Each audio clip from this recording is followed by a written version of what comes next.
Hello friends, இந்த வெக்கேஷனுக்கு என் பசங்களை summer camp சேர்த்துருக்கேங்க. பெரிய பையனை சிலம்பத்துலேயும் சின்ன பையனை சிலம்பம் அப்புறம் ஆர்ட்ஸ் அண்ட் கிராஃப்ட்லேயும் சேர்த்துருக்கேன். சின்ன பையனுக்கு ஆர்ட்ஸ் அண்ட் கிராஃப்ட்னால் ரொம்ப பிடிக்கும். கலரிங் பண்ணிகிட்டே இருப்பான், ஏதாவது பேப்பரில் பண்ணி தர சொல்லிகிட்டே இருப்பான். அதனால் அவனை ஆர்ட்ஸ் அண்ட் கிராஃப்ட் சேர்த்துருக்கேன். ரொம்ப சூப்பராக போகுதுங்க கிளாஸஸ்லாம். பெரிய பையனை குக்கரிலையும் சேர்க்குறதுக்கு ரொம்ப ஆசை, பட் அவனுக்கு டைம் இல்லை.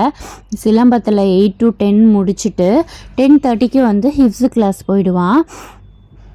ஸோ அவனுக்கு ஹிப்ஸு பண்ணுறது அவ்வளோ பிடிக்கும். இப்போ சிலம்பமும் டெய்லி வீட்டில் ப்ராக்டிஸ் பண்ணி காட்டுவான். நீங்களும் உங்கள் பசங்களை இந்த வெக்கேஷனுக்கு எந்தெந்த கிளாஸ் எல்லாம் சேர்த்துருக்குறீங்க, அவங்க எப்படி என்ஜாய் பண்ணுறாங்க அப்படின்றத கமெண்ட்டில் சொல்லிடுங்க. நம்ம சேனலை சப்ஸ்கிரைப் பண்ணாதவங்க மறக்காமல் சப்ஸ்கிரைப் பண்ணிடுங்க. உங்களை நெக்ஸ்ட் வீடியோவில் மீட் பண்ணுறேன். பாய்.